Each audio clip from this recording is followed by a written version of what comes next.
Hello everybody, and happy Tuesday, or whatever day you happen to see this video.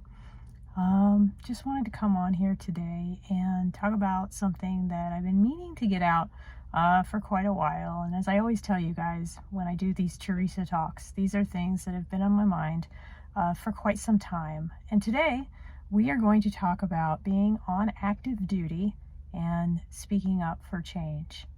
And there are a lot of ways to do it.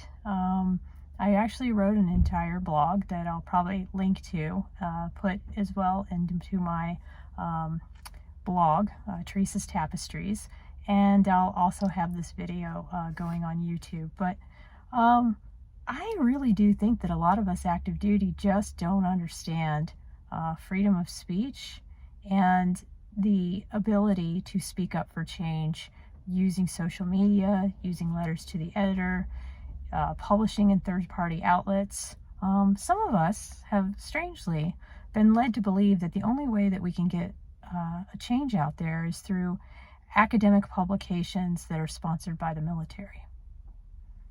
Yeah, no. What I have found, having gone through my joint professional military education, is that a lot of those academic publications sadly won't publish certain thoughts, certain views, if it goes against a certain type of thinking by higher military leadership. And it almost serves as a form of censorship. And what I have found is that being on active duty and making it all the way from E1 to Navy Commander, and somebody who is in the public relations business and definitely would never do anything to jeopardize my career, there's a lot of mechanisms by which to speak out and speak up for change and share your story. Sometimes just sharing your story is a way to do advocacy. And I do have a few things that I always keep in mind when I speak up and speak out, because I get asked this question so many times. And that's really what this video is about, is what you can do to speak up and speak out even if you're on active duty. And the number one thing that I always say is that you decide to frame how you want to write your story. So if I'm speaking up about a previous boss who was toxic and abusive, I might not say that person's name if they're still serving. I might not tell all the identifying details, but I tell enough of the story to say this is a problem and that we're enabling bad leaders. And these are some of the examples in the ways in which the abuse would happen. It's usually very subtle, as we all know, with bullying and toxic bosses. But there's also other ways to bring about change. And sometimes I think that there needs to be a wider conversation in military circles about how to do that. Number one, I never denigrate officers.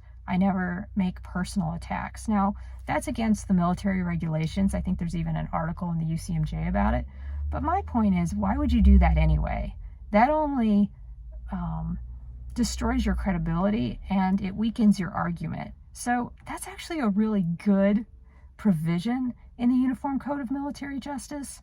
So I believe that that isn't even an issue. The other thing is, a lot of times when people have had something that has happened to them, it's happened in a previous command. And I'm here to say that there are ways that you can share that story, bring about change, help others grow, and share in such a way that will help others know that they're just not alone. And I think that's probably the biggest reason we need to share these stories, is that we need to bring light to the fact that this is stuff that is happening throughout the military, throughout government, throughout corporate and nonprofit world. And if we're going to make our workplaces better, if we're going to make our communities better, then we have to be willing to speak up and speak out. We can't stay silent. And people who want to keep each other silent, well, then I think about, well, what's going on with that person that they're trying to hide? So getting things out in the open is the only way to solve problems. And that's why you guys see that I'm so adamant to be pushing change and passionate about personal growth and development and about institutional reform. Because the only way we're going to change things like clean up the military justice system, get rid of breed bans for animals. They're so useless.